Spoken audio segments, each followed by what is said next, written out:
प्रार्थना है श्रीमती राधा रानी से, और श्रील प्रभुपाद इन पे विशेष कृपा करके इनको भगवान के चरणों में हमेशा सेवा में नियोजित रखें और इनका जीवन बहुत ही खुशहाल हो, सुख समृद्धि से भरपूर हो और अंत में श्री भगवान के धाम जाएं और वहां पे नित्य सेवा में प्रयोजित हो।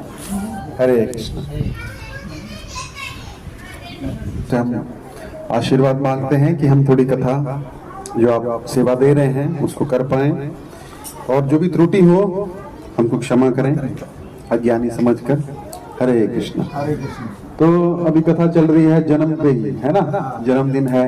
अब भगवान का भी जन्मदिन आ रहा है, श्री कृष्ण जन्माष्टमी कभी है? 7 सितंबर, है ना। तो हम बाह्य रूप से तो तैयारी करते हैं, जैसे हमारे घर में किसी का जन्मदिन होता है तो हम क्या करते हैं, कुछ डेकोरेशन करते हैं, है ना, बाह्य रूप से। अंदर से भी हृदय में क्या होता है, एक उमंग होती है, तभी तो बाहर होगी, है ना। तो उसी प्रकार हम क्या कर रहे हैं, थोड़ा सा भगवान के बारे में चर्चा करने का प्रयास कर रहे हैं, ताकि हम आंतरिक तौर पर भी भगवान श्री कृष्ण के जन्म के लिए तैयार हो जाएं। तो हमने पिछली बार कथा की थी, कहाँ तक पहुंची थी कथा? कंस तक। हाँ, कंस आ गया है ना। हरे कृष्ण। कंस आ गया है सीन में, है ना। और क्या हो रहा है, 6 पुत्रों की हत्या भी हो गई है ना। तो 6 को हम बताए भी थे पिछले जन्म में कौन थे, कौन थे? कालनेमी के पुत्र थे। कंस कौन था? कालनेमी था। तो कालनेमी, हरे कृष्ण, कालनेमी जो था उसकी हत्या किसने की थी? कुछ रिवीजन कर लेते हैं। इधर आ जाइए आप लोग, सामने आ जाइए, सामने आइए। उधर, हाँ, उधर दिखते नहीं है, हम आपसे बात करने आए हैं, आप आपस में बात कर रहे हैं। आइए इधर, सामने बैठना चाहिए। आप तो स्टूडेंट लोग, बाकी लोग तो भूलने का बोध किसने किया था? भगवान ने किया था, भगवान विष्णु ने किया था। माता जी को याद है और सब भूल गए हैं। और फिर उससे पिछले जन्म में 6 पुत्र कौन थे? हाँ, आपने फिर पिछली बार काम क्रोध कौन में, काम क्रोध लोग तो हैं, वो तो उसका प्रतिनिधित्व करते हैं, लेकिन उससे पहले भी तो थे। हिरण्यकश्यप का पुत्र कौन था? कालनेमी। कालनेमी के 6 पुत्र हुए, है ना। फिर कालनेमी ने इन्होंने क्या किया, ब्रह्मा जी को प्रकट किया, है ना। हाँ, बिना उनके पीछे। तो हिरण्यकश्यप ने श्राप देके तुम्हारे पिता के द्वारा ही अगले जन्म में तुम्हारी हत्या होगी। तो कालनेमी कंस बन गया और 6 पुत्र जो थे वो, जो 6 पुत्र देव के गर्भ में आए। लेकिन उससे पहले वो कौन थे?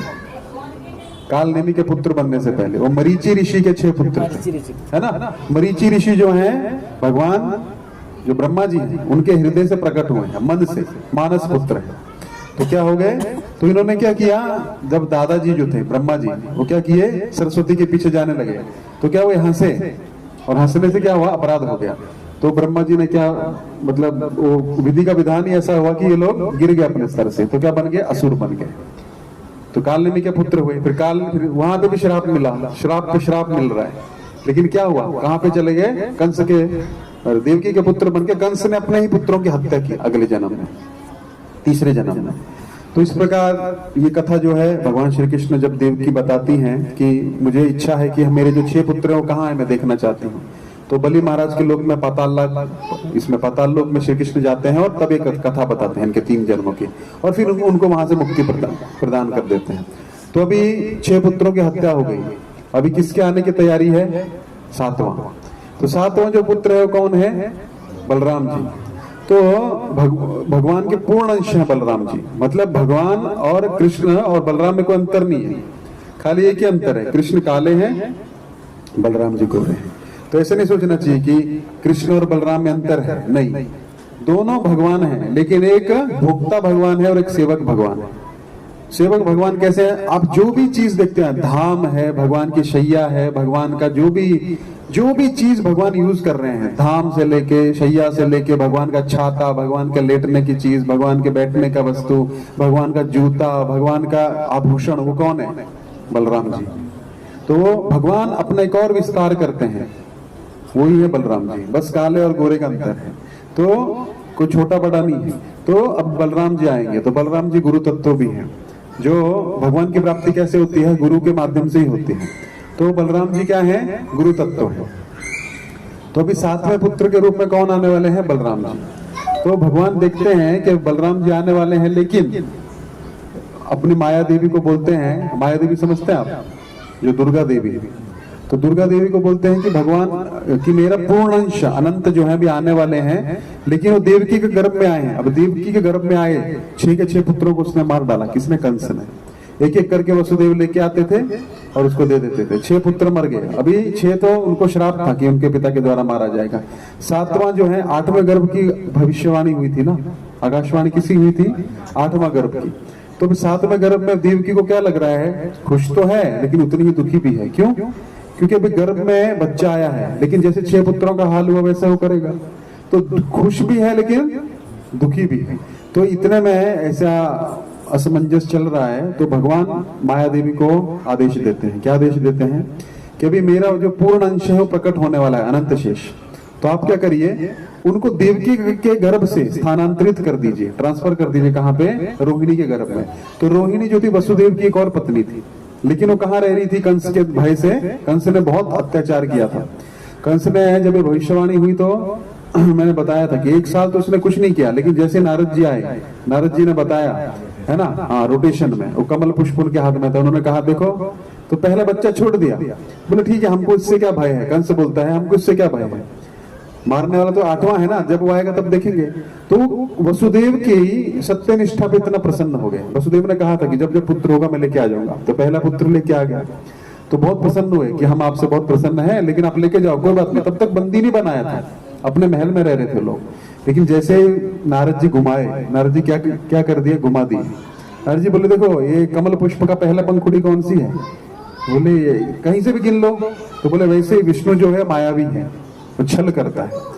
तो अभी 8वां बोला है, वो पहले से 8वां है कि 8वें से पहला है ना। तो घुमा दी। बोले हाँ बात तो सत्य है, पिछले जन्म में भी मुझे विष्णु ने मारा था, तो इस जन्म में मैं उसका वध करूंगा। तो हो सकता है पहला विष्णु हो। तो उसने क्या किया, बुलाया और उनको बंदी भी बना लिया। और पहले पुत्र को वो क्या करता था, एक बड़ी शिला थी उस पर पटक के मार डालता था, तो मार दिया। तो ऐसे दूसरा, तीसरा, चौथा, 5वां, 6ठा, ऐसा करते करते करते 6 पुत्र मार डाले।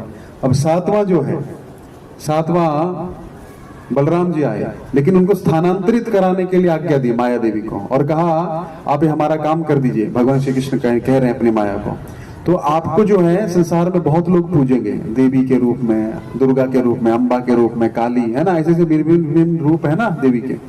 तो मैं आपको वरदान देता हूँ, जिनको भी इच्छा, जो इच्छा होगी आप उसको पूर्ण करेंगे। तो आप मेरी सेवा में जा रहे हैं इसलिए।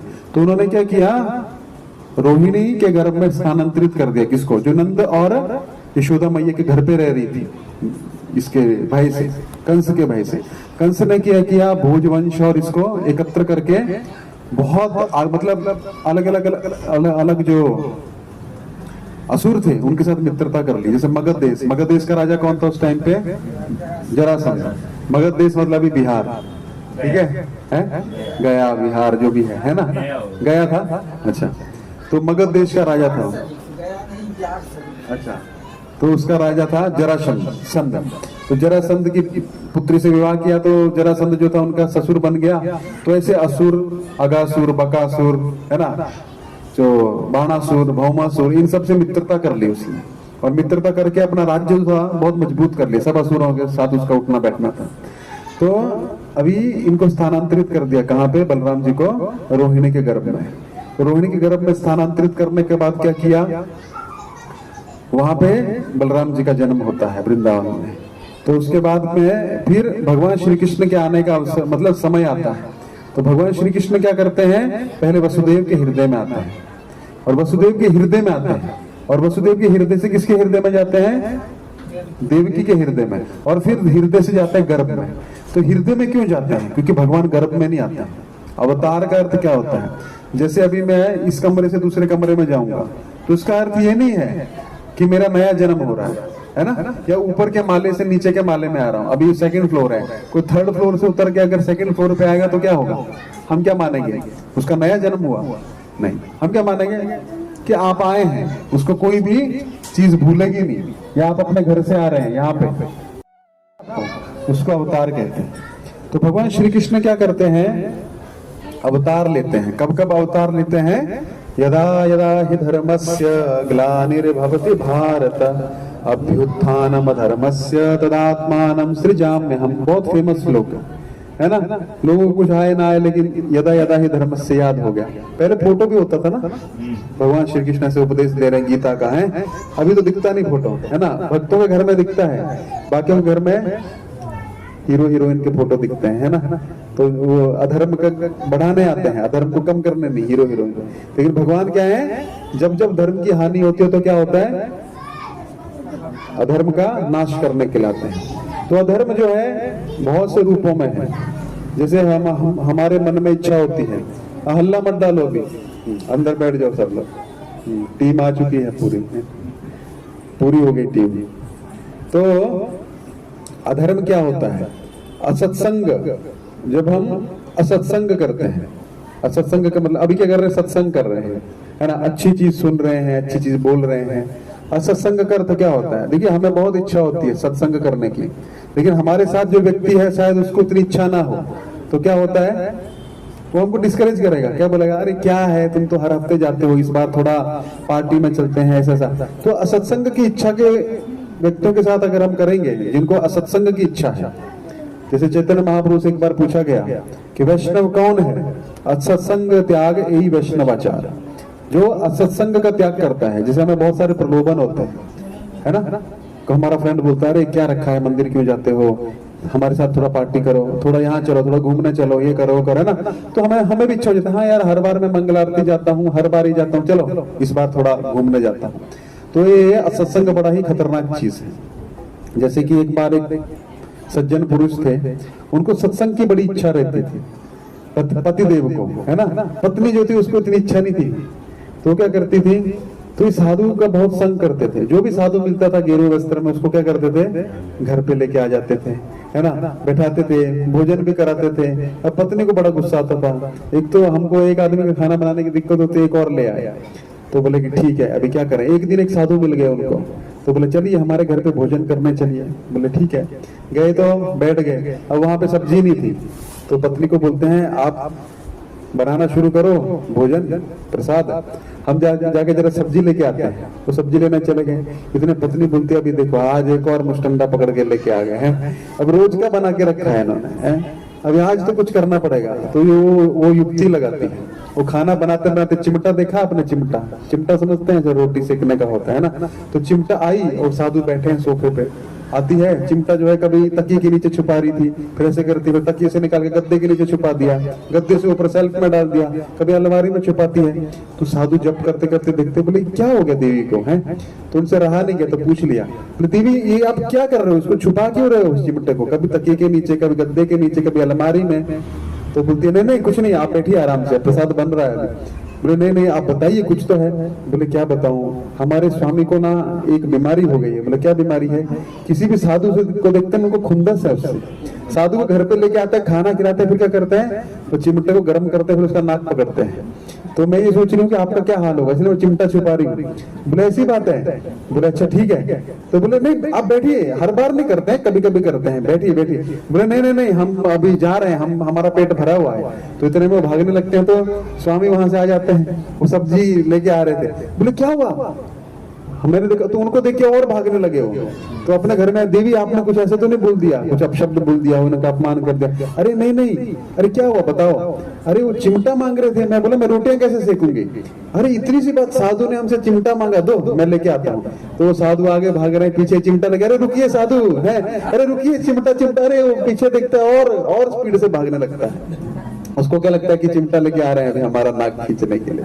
तो इस प्रकार क्या होता है, हमको सत्संग की इच्छा तो है, लेकिन साथ में एक व्यक्ति ऐसा पाल रखा है जो सत्संग वाला है। और अगर पति पत्नी जो दोनों सत्संग करने की इच्छा करते हैं तो फिर तो कहना ही क्या, सोने पे सुहागा। तो इसलिए जब हम कोई भी संग करते हैं, चाहे मंदिर में जाएं, चाहे कहीं पे भी जाएं, चाहे घर पे हैं, तो हमें बहुत सतर्क रहना चाहिए। हमें अपना लक्ष्य कभी भूलना नहीं चाहिए। देखिए हम मंदिर जो है खुला रहता है, सब लोग आके भक्त बन सकते हैं। तो सब अपना अपना जो टोकरा है ना कर्म का, वो लेके आ रहे हैं पिछले जन्मों से। किसी के टोकरे में कम है, किसी के टोकरे में ज्यादा है ना। काम क्रोध लोभ मोह मत मत्सर सब में है, तभी तो हम यहाँ हैं। है ना। कोई व्यक्ति जेल में है, उसने कैदी का ड्रेस पहना, मतलब उसमें कुछ तो प्रॉब्लम है जो यहाँ पहुंचा। तो हमने ये शरीर है ना हमारा, तो कुछ तो प्रॉब्लम है जो हम सॉल्व नहीं कर पाए। इसलिए सबके पास है काम क्रोध, लेकिन मात्रा अलग अलग है। किसी के अंदर बहुत हो सकती है, किसी के अंदर मीडियम हो सकती है, किसी के अंदर एकदम कम हो सकती है। तो हमको प्रयास करना चाहिए कि जिनमें कम है उनके साथ हम उठे बैठे। ईर्ष्या है चाहे कुछ भी है, तो हमको ऐसे नहीं सोचना चाहिए प्रभु जी सब में तो है, ठीक है इसमें भी है, लेकिन उसमें मात्रा ज्यादा कम भी तो है ना।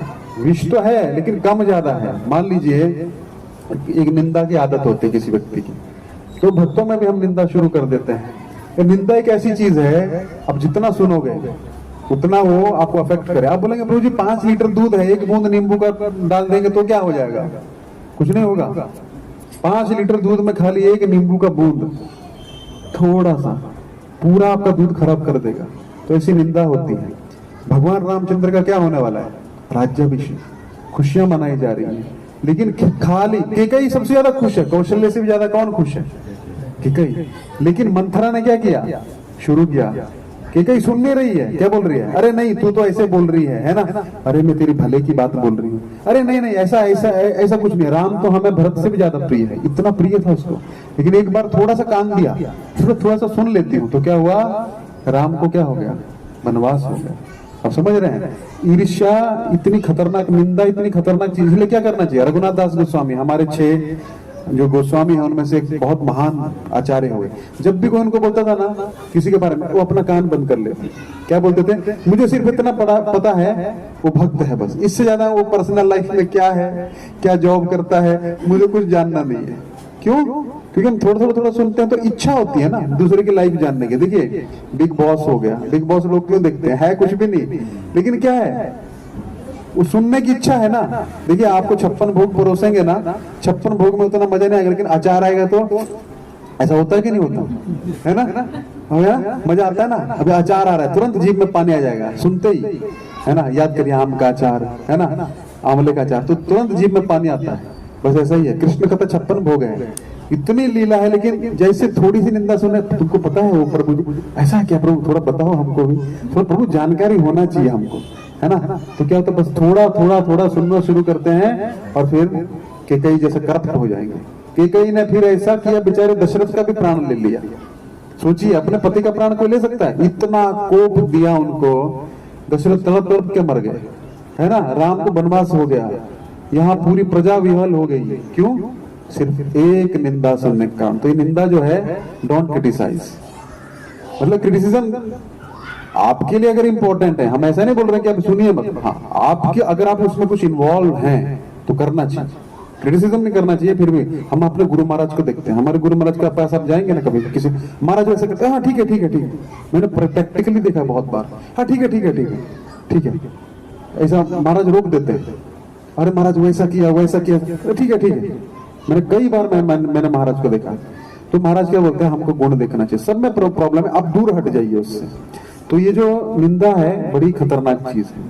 तो असत्संग में ये चीज होती है। असत्संग में क्या होता है, हमारा भक्ति, हम देखिए एक चीज है, जब हम भक्ति में आते हैं तो बाइक पे जाते जाते भगवान का नाम निकलता है कि नहीं निकलता, इतना आनंद आता है। थोड़े दिनों बाद 16 माला भी बंद हो जाती है, खींच के करते हैं, फिर क्या होता है, क्यों हो रहा है, क्योंकि हम फंस गए हैं उसमें, निंदा में फंस गए हैं। तो क्या है, पहले भगवान आनंद दे रहे थे, लेकिन अभी क्या हो गया, वो आनंद आना बंद हो जाता है। तो क्यों, इसलिए तो हमको जितना हो सके हमको पॉजिटिव बोलना चाहिए, पॉजिटिव रहना चाहिए, पॉजिटिव लोग। असत्संग त्याग यही वैष्णवाचार, चैतन्य महाप्रभु थे।